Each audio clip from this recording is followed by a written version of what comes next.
record. And we will get this party started after I close out all of my crazy windows here. There's only All like right. a few people. I expected like 100. Oh, no, these are fairly small. So, what do we got? A few people here. Yeah, some other people might join. I'm gonna go ahead and get started.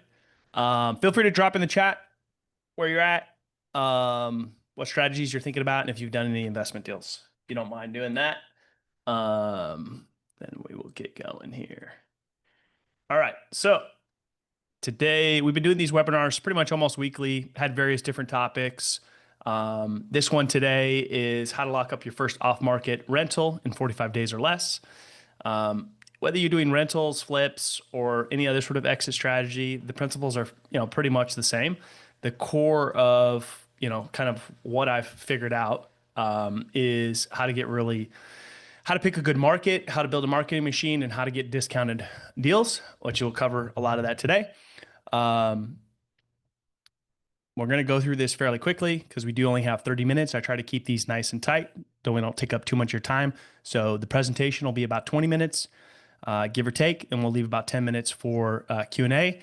And if you have any questions, drop them in the chat. We'll address those first at the end. But here's a little bit about myself. So I'm an entrepreneur, been an entrepreneur since 2012 when I started my first business. I've had two, small exits, nothing life-changing, but definitely successful exits. I personally have analyzed over 700 deals across BRRRRs, flips, wholesale transactions. I did about 40 deals last year. I'm on track to do 90 plus this year with a small team. And I've done this all virtually. So I've never physically been to, my market is St. Louis. I've never been to St. Louis. I've never stepped foot in any of the houses that I flipped or own. And I own 30 plus rentals. I own about 30. We have 2 right now that we're rehabbing that I'm going to keep as rentals as well. Clint is the co-founder of Real Estate Dealmakers, our community. Clint's one of the first people that I really mentored. He was very successful, so he's an entrepreneur as well. He's been a part of an exit. He's analyzed over 300 deals, has a commercial broker background. He did 800 in transactions, earning almost 100,000 in assignment fees in his first 90 days on his own. If you're just getting started in real estate and you're not really sure like what all that means, it's very, very good. Most people do not even get their first deal in 90 days. He did it all virtually. He's now getting ready to start doing flips and buying a rental portfolio as well. All right, so agenda. I'm going to talk about how to pick the right market, choose your strategy, pick a lead generation method, analyze deals like a pro, make offers that actually get accepted, lock up and close your first deal, and then we're going to open it up for Q&A as well. All right, so we're going to jump right in. I'm going to give you an example. Here's a new student that I've been working with for about 3 weeks now. So in his first week, we set up all his LLC structure. He got his website, his email. We went over funding. We went over how to get free deal flow. In his week 2, he analyzed over 15 deals. So I gave him an assignment of, hey, go analyze your 15 deals. He did end up coming across a deal that made sense. He made an offer. He got his offer accepted. And he actually just got his second deal locked up last week. And then he implemented cold calling in his 3rd week as well. We just met yesterday and he has a cold call lead that he's about to make an offer on. I don't know if that offer will get accepted or not, but if it does, that would literally be 3 deals, within a 3 to 4 week period. So I would say that the big difference is he was just ready to take action, but I wanted to give you a real example. All right. Why off-market deals? Because you might be thinking like, well, why don't I just, get a realtor, look on Zillow and so on. The problem is because those deals typically are not going to cash flow. You're never going to be able to get them deep enough. Anybody who lists their property on market is trying to get the fullest potential of retail value, as close to retail value as they can. So when there's less competition, you're going to get better deals. Okay. So you might think, well, off-market deals are competitive. Yes, they are, but they're far less competitive than everybody that sees the deals on MLS or on Zillow or Redfin, whatever people shop around on. When deals are marketed on MLS, you're competing against everybody. You're competing against the retail buyer, the investor, the person who's maybe going to fix the house up and potentially live in it themselves, the flipper that swings a hammer himself that can pay more than somebody like you who has to hire a contractor or a project manager to manage your project. So the other benefit of getting off market deals is you can find deals where you can do the BRRRR method. You're going to find deals where you can do the BRRRR method, get cash flow, and also have appreciation. This works for rentals, but it also works for flips. I only started flipping houses because I started coming across good deals that were great deals, but didn't really have the cash flow that I was looking for. So we naturally just started flipping those houses. Like I said, I did about 40 of these deals last year. I plan to do over 90 this year, and this is all with a small team. Okay, so I want to talk about how to choose a market. This is something that people often get stuck on. And Clint, you might be able to add some value here on this topic as well. The number one thing that I look for is a landlord-friendly state. What that means, if for some reason I have a tenant that I have a problem with, I want to be able to get them out quickly. And I don't want it to cost me a fortune. Okay, so I'm not going to buy rentals in California. I'm not going to buy rentals in New York. I'm going to buy rentals in states where I can get a tenant out in 60 to 90 days or less if I have a problem. You want to buy in states that have low property taxes. You want to have a healthy rent to price ratio. If you've been consuming any sort of real estate content or listening to Bigger Pockets, you often hear people talk about the 1% rule, which is a really good rule of thumb. That means if the house costs $100,000, I need to be able to rent it for $1,000. But the problem is with interest rates today, even those 1% deals typically don't cash flow a ton. So me personally, I'm looking for 1.5, but sometimes 1.25 will work too as a bare minimum for me. An ideal deal is 1.5. So what does that mean? That means I can rent the house for $1,500 if the house all in costs me $100,000. You want to look for a market that has strong blue collar job base, where you're not going to be dealing with a lot of unemployment or people losing their jobs and things like that. So these are all things that you can use AI, ChatGPT. There's various tools that we have inside the community to do market research. I've also pretty much done some really deep research on like the top 10 Midwest markets. The other thing is the sweet spot is making sure that these houses are affordable. So you're staying under the median home price or national median home price. You're staying under that by focusing on houses that are about 100 to 100 to $250,000. Clint, anything else you want to add about picking a market? Because I know this is a topic that comes up a lot, and you've had a lot of conversations about it. Yeah, I think the main thing is a lot of people get stuck on wanting to do deals where they live. It's kind of like this mental block where, like, even me, I'd love to do here locally, but everyone here is kind of overpaying, not good deals. And so I know a lot of you are in tech and work remote. And so the analogy, like even, I mentioned to someone today, it's like, hey, you're doing six-figure deals selling software across the country. Or in my last role, ZoomInfo, did deals in Dubai, did deals in Australia. 20 years ago, they would have said you got to be in person to do that. And so it's kind of that same mental thing to just get over the fact of like, yeah, you could do a deal in your own backyard that you could drive up the road to, but there's typically a lot of risk, right? Unless you live in a great area. So once you get over that mental block, because I've never done a deal in my own backyard. I've looked for them. They're just not good ones. So go where the opportunity is. Don't get fixated on it having to be in your backyard. I would almost argue that doing deals in your own backyard might be a disadvantage because then you almost get too involved in the rehab process.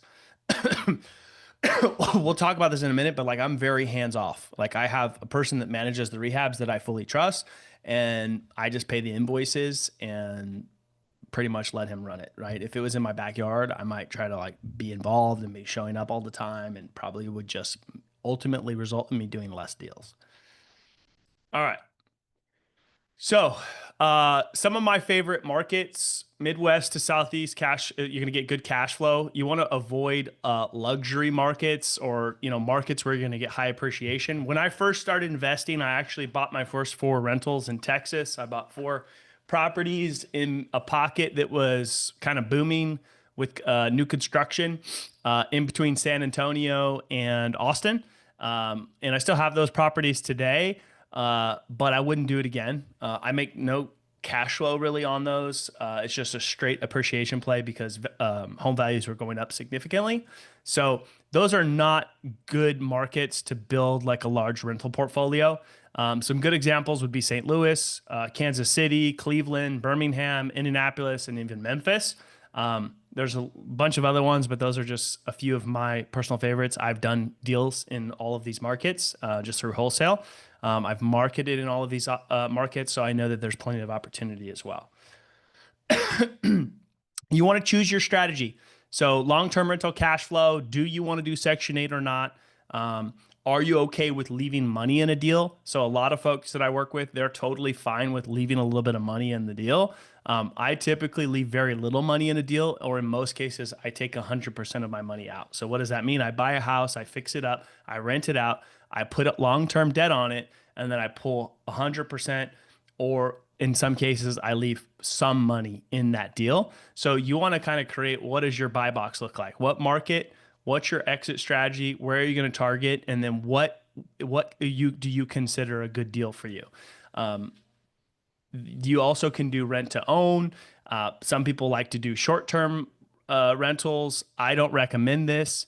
There is some advantages from a tax benefit of becoming a real estate professional if you do short-term rentals, but that's kind of a more complex strategy. And it really depends on like, hey, are you planning to keep your job? Are you planning to go all in real estate? So it's a bigger conversation. I think naturally flipping becomes part of every investor, even if you are doing BRRRRs, because you'll just come across deals where it makes sense, where it's a great deal, but it doesn't make sense to hold on to it long term. And then with that, with flipping houses, there's more complex strategies like 1031 those profits into rentals that you're going to hold so you can avoid paying capital gains taxes. Okay, so touched a little bit on your buy box, but what is a buy box? Buy box is know the zip codes you want to focus on. So in a lot of these markets, there's going to be kind of these, B minus to, C minus neighborhoods. And there's going to be pockets that are better than others. And then even in the good pockets, there might be some pockets that are not as good. So depending on where you live, a good way to look at this is like a B market might be in comparison could be like a D market where you live, right? In some of these markets. So it's just understanding what pockets to avoid. Whoever you have walking these properties, you want them to give you an idea like, is it a good street? Does it look like there's any potential, crime or activity and things like that? So buying in good areas is really important. You want to know, you want to have a bed bath count. I personally like to buy 2 beds. I see a lot of people build out their buy box 3 bed plus.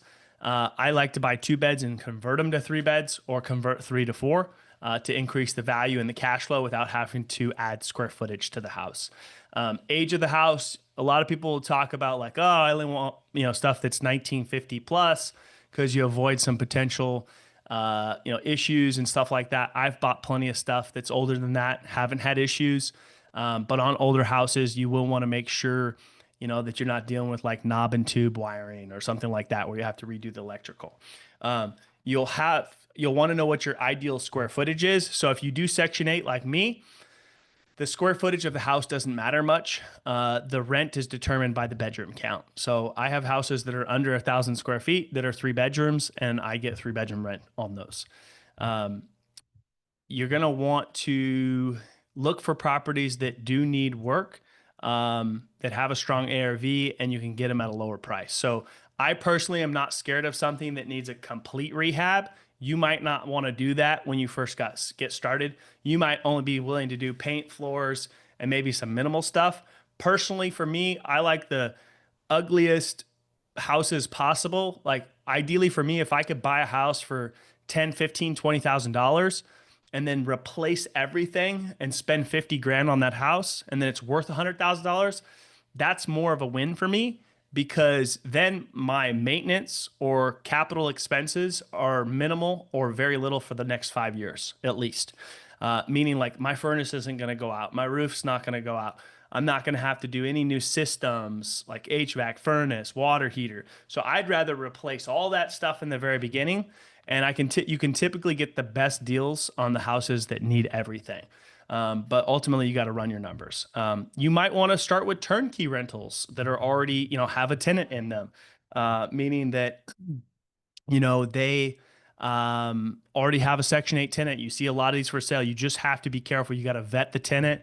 You got to make sure that there isn't any deferred maintenance. Always be leery when a landlord is selling a property. Like if it was a high performing asset for them and they didn't have any issues with the tenant and there wasn't maintenance, there wasn't deferred maintenance, there's a really good chance they wouldn't be selling that property.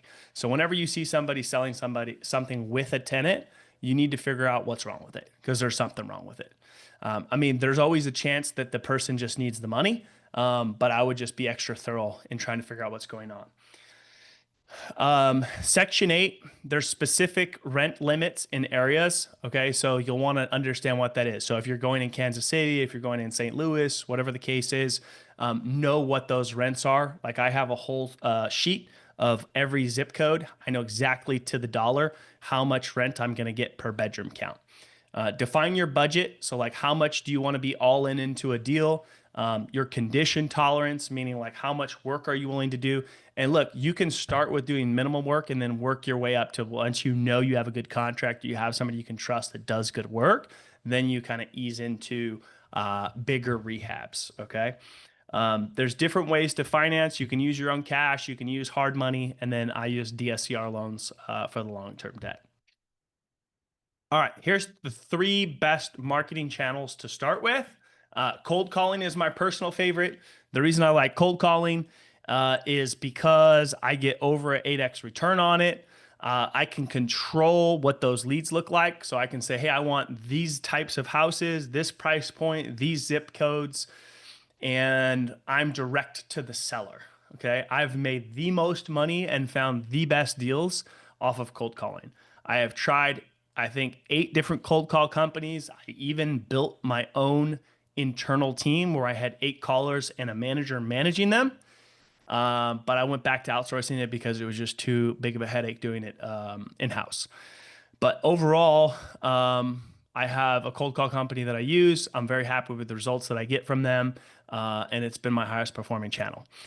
Driving for dollars. This is only if you're going to be doing this in your own backyard.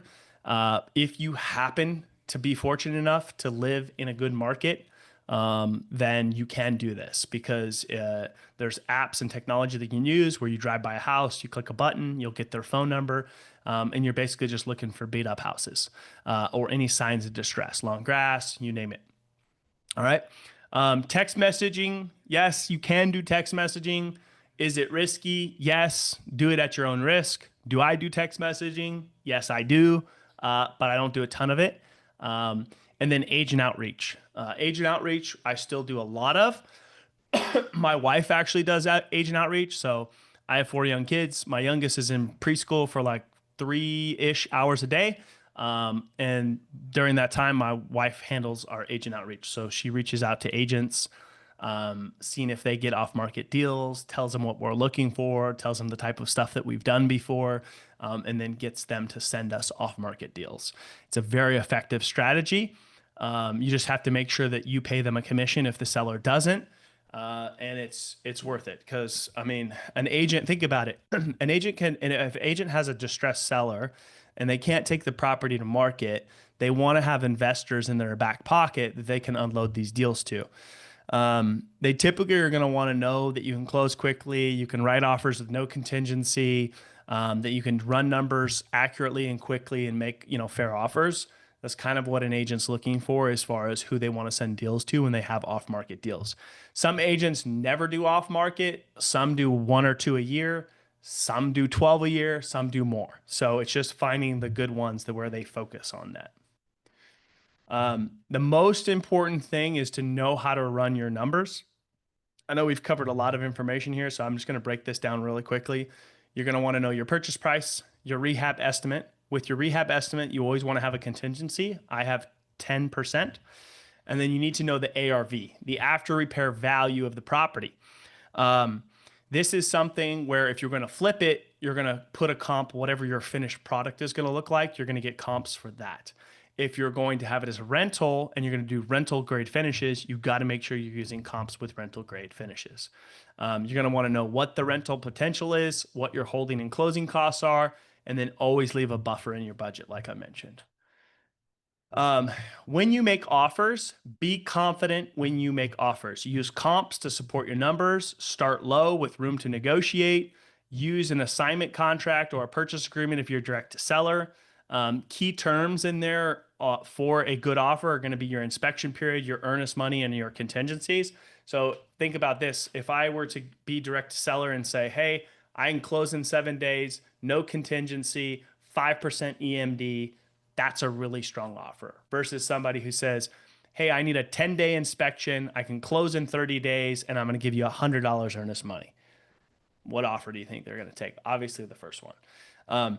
The biggest thing when you're doing direct to seller is you're really looking to solve problems. The bigger the problem, the more profit there is going to be in your deal. I'll give you 2 really quick examples. I was, yesterday, my contractor walked a property that a wholesaler brought to us. They were asking $125,000. I offered them $98,000 for that property. It needs like $70,000 in work and it's worth $220,000 when I fix it up. But instead of going to that wholesaler and saying, hey, I'll give you $98,000 and leaving it at that, I explained to him how I got to $98,000. I said, hey, here's my comps. Here's the value. We agreed on the value. Great. I said, unfortunately, when you first gave me this deal, I thought it was going to be a $40,000 budget. It's going to be a $70,000 budget. And here's exactly what we have to do to the house. And we had a bunch of pictures. So I gave all the pictures to the wholesaler. I actually gave him my bid. So he knows like, hey, I'm not just trying to lowball you. I'm giving you a serious offer based on the condition of this house. That gives him the information that he needs to potentially go back to the seller and then get it at a price that makes sense. And he's going to appreciate that I gave him all of that information because now if he gets it at a price that makes sense, he knows that he has a solid buyer that'll close on it. Another example, I got a cold call lead where they were asking $315,000 for the house. The house is worth $340,000 fixed up. I offered her $170,000 for the house. So pretty much half of what she was asking, roughly, or half of the value. It's a nice house, good bones, but everything's dated and original. So a kitchen's a kitchen. If it's in good shape or if it's in bad shape, you still got to replace it if it's old, right? But I found out what the problem was that they had. They've had a tenant in there for years. They've been losing money every single month because they're not landlords and they didn't know how to, they didn't account for taxes and insurance and all these other things that come up. I've been working the lead for about a month and they finally came around and took the 170 offer. So just a couple examples. Be consistent, build rapport and trust with your sellers, focus on solving their problem, be quick and clear and confident with your offer, and follow up like crazy. 80% of your deals are going to come from follow-up. So even when somebody rejects my offer, I put them on a text strip and a lot of times they come back alive and become a deal for us. Paint a clear picture of what's next. Okay. So when we give our offer, we don't just give them an offer. What I will do is tell them what's next. Hey, I'm going to send you an agreement. Once you sign off on that, we're going to send that to the title company. Dan on my team, who's my transaction coordinator, he's going to reach out and call you. He's going to be your main point of contact. He's going to update you every single week. He's going to schedule pictures. He's going to make sure that you get everything you need to title so that we can close. So I paint a picture of everything that's going to happen next so they have no questions or reservations. Once you get a signed agreement, that's a deal. You're going to open escrow with title. You're going to assign it to a buyer if you're wholesaling it, or you're going to close on it and send it to your lender, or if you pay cash, you pay cash. You're going to coordinate inspections, appraisals, and then funding, and then you're going to rinse and repeat. All right, that's it. It went a little bit over, so we will hang out for a little bit for anybody who's still here and has questions. But look, here's obviously we do this because we want to help other people on the path of real estate. There's really 3 options after today's presentation. Option one, you could do absolutely nothing, sit on the sidelines. I did for 2 years. I sat and educated myself about real estate for 2 years before I took any action. Option two, if you're like, hey, this sounds like something I want to do, but I'm still kind of figuring it out, you can join our community. It's $200 a month. It's on school. We have everything you need in there for acquisitions, marketing, Section 8, flipping, Burr method, virtual flipping, you name it. If you join today, then we're going to give you a 20-minute coaching call for free where we'll help you pick a market and a strategy so you can hit the ground running. Option three is we do offer one-on-one coaching. You get lifetime access to the school community. You also get, this is probably one of the most valuable pieces, is you get deal analysis support. So anytime you run numbers on a deal, you can send it to us. We'll double check it and either say, hey, no, I'd pass on this. Here's why. Or, hey, your numbers look off. You should adjust this. This is where you should offer. Or, hey, that looks like a good offer, a good deal. You should make an offer. That's probably one of the most valuable pieces of the one-on-ones, and probably the number one reason why most people do that program with us. So if you want to go that route, you can book a call. We can tell you more about what that's about. That is our short and sweet sales pitch for anybody that wants to take action. I'm going to drop the deck in the chat so everybody has it, and then we'll open it up for questions. Clint, do we have any questions? Any questions in the chat? Nope, I don't see anything. No questions. Quiet group today. Yeah. Normally loaded with questions, but no. So She gave all the answers, man. You gave I'm in Lafayette visiting. Ah, Lafayette. Nice. I'm in Lafayette is not far from me. I'm in Danville. Got Tiffany who's in Lafayette. Say Danville, California. Yes. Huh. Nice. Born and raised there. Oh, nice. Who is this? Sorry, I'll turn on my camera. This is Mason. I'm out in Boise now, but Boise's a good market. yep. Yeah, it's funny. You might be able to invest in your own backyard. I know. Well, it's funny. One of the in lucky college, ones. in college, I tried to wholesale. That's kind of like what piqued my interest, and it's something that's been on the back of my mind. And I guess maybe a question seems like wholesaling to me seems like where most people start. Is that? Yeah. Okay. So wholesaling is a good place to start. So I would say it's different for everybody. It depends on your financial situation, your employment situation. Like wholesaling by far is the most amount of effort. Okay. Yep. But it has the least amount of risk. And so if you're just like, I don't know where to start, wholesaling is a good place to start because very little risk. The number one skill is finding good off-market deals and getting them under contract. Once you've learned that skill, you can wholesale it, you can flip it, you can keep it, you can do whatever you want, right? But if you're wholesaling deals, you build that muscle of finding off-market deals, running numbers, understanding rehab budgets. But if you're like, hey, I got a full-time job, I make good money, like I don't want another job, then typically people are doing flips or bursts. Okay. Interesting. Thank you. Yeah, if you make good money and aren't trying to leave your job right away, you're not miserable, then building out burrs on the side, like what Colin did in 2 years, 7 figures in equity and, 6 figures in passive income. But right, if you were where I was at, where I was like, man, fuck this. I don't care how much they're paying me. I'm out, which is what I did. I went straight to wholesaling. In hindsight, I could have been building out the burrs on the side 5 years ago because I made decent money. But I, like Colin said, I've consumed so much education that quite frankly, the burrs, none of this information was new to me. I went down this rabbit hole 10 years ago. But ultimately it's just, the main thing, man, is you just, whatever you do, it's commit to it. And the wholesaling, I had success, but it wasn't oh, my first call, I mean, it was we had to go through a bunch of shit. But then it does get easier once you get going. Yeah, it's actually funny. So I think you were in the cleaning community. Yeah.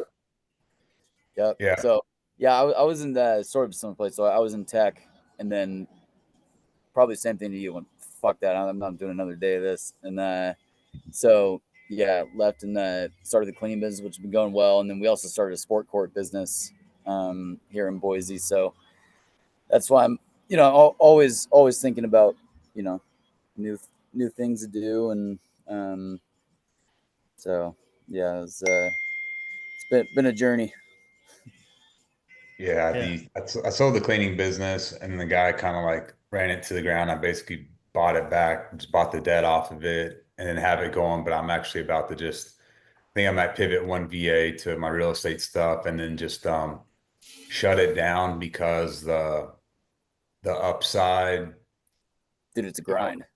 It's it's just like what I'm realizing. I'm starting to say no to a lot of stuff. So like my new rule now is like, right, I have my real estate business, working on this community. Everything I'm doing is like adjacent to, it's all related right. because it's once you finally rip the Band-Aid off and do the entrepreneurial thing, it's so easy to like, then you just want to fucking create 100 businesses, right? Because now the fear is gone. You're like, I'm not Right. scared anymore.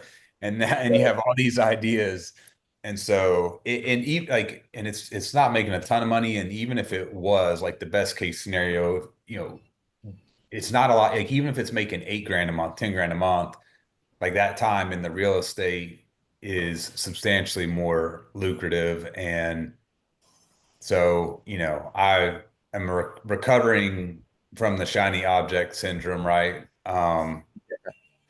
But yeah, so like I actually could sell it again, but it's like I have to then train the person and do the train. It's not even worth my time, right? Even if somebody wants to give me 20 grand, it's just like no, because I have to then do a transition period. It's just easier to pull the plug. Totally. Yeah. Cool. Yeah, don't want Awesome. to hog all the airspace here. So appreciate it. Yeah. No, thanks for hopping up. Anybody else have any questions we can answer for you?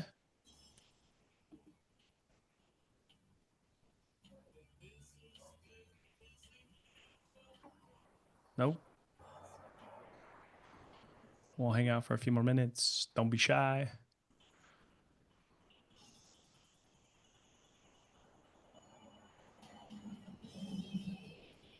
All right. I guess that is it. I dropped the Google deck here, Google slide deck for anybody if they want that information or if they have any interest in joining the community. And Colin, real quick, where in Danville are you? I'm over by Greenbrook. Oh, nice. Okay, I grew up by a CPC church. It's like right next to downtown. Went to San Ramon and. Yeah. We moved here like 2 years ago. Oh, nice. Okay, so you're new to the area. Nice. Yeah. I have 4 Yeah. kids. So it's been awesome. Like raising Yeah. kids here is awesome. Totally. Cool. Yeah. All right. Awesome. Thanks, everybody. I know we're going to have another webinar next week, probably a slightly different topic, but we'll send emails out on that. A little behind on getting that one scheduled. But if you have any questions, honestly, you can DM either of us on LinkedIn, which I'm sure that's where we came across everybody here. And if you have any interest in joining the community, the link's on there. If you have any interest in the one-on-one, the link is on the Google deck as well. All right. Thanks, everyone. Cool. Appreciate you guys.